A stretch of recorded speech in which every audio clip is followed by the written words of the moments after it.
जहिले म अनुहार छोपेरै भिडियो बनाउँछु किन भन्दाखेरि मैले यस्तो शर्मनाक काम गरेँ कि म चाहिँ तपाईँहरूको सामुन्ने अनुहार देखाउन लायकको रहेन जस्तो फिल भइरहेछ। त्यही भएर चाहिँ किन भन्नुहुन्छ भन्दाखेरि जुन मैले बाचा गरेको थिएँ कि डिजिटल बिजनेसबाट केही राम्रो चाहिँ गर्छु भनेर मैले सोचेभन्दा चाहिँ धेरै राम्रो गर्न सकेँ।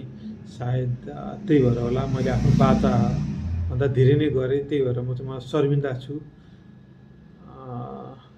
जस खुसी पनि लागिरहेछ आफूलाई सोचेभन्दा बढी गरेकोमा। तर मैले चाहिँ जुन भनेको थिएँ पहिलो भिडियोहरूमा कि म यस्तो गर्दैछु भनेर त्योभन्दा चाहिँ भनेभन्दा धेर गरेँ भनेर मलाई एकदम शर्मिन्दा लागिरहेछ।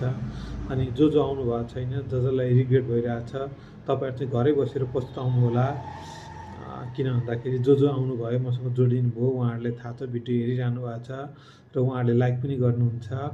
र तपाईँहरू चाहिँ भिडियो मात्र हेर्नुहोस्, लाइक पनि नगर्नुहोस्, कमेन्ट पनि नगर्नुहोस्, मेसेज पनि नगर्नुहोस् र मेरो भेसुमेन्टर.com मा गएर आफ्नो इमेल र नाम पनि नछोड्नुहोस्। तपाईँहरू आनन्दले घरमा बस्नुहोस्। किन भन्दाखेरि जो चाहिँ यो बिजनेसमा आउनुभएको छ उहाँहरूलाई नै यसको फाइदा थाहा छ र यहाँबाट कति कमाउन सकिन्छ भनेर उहाँहरूलाई नै महसुस गर्नुभएको छ। ओके।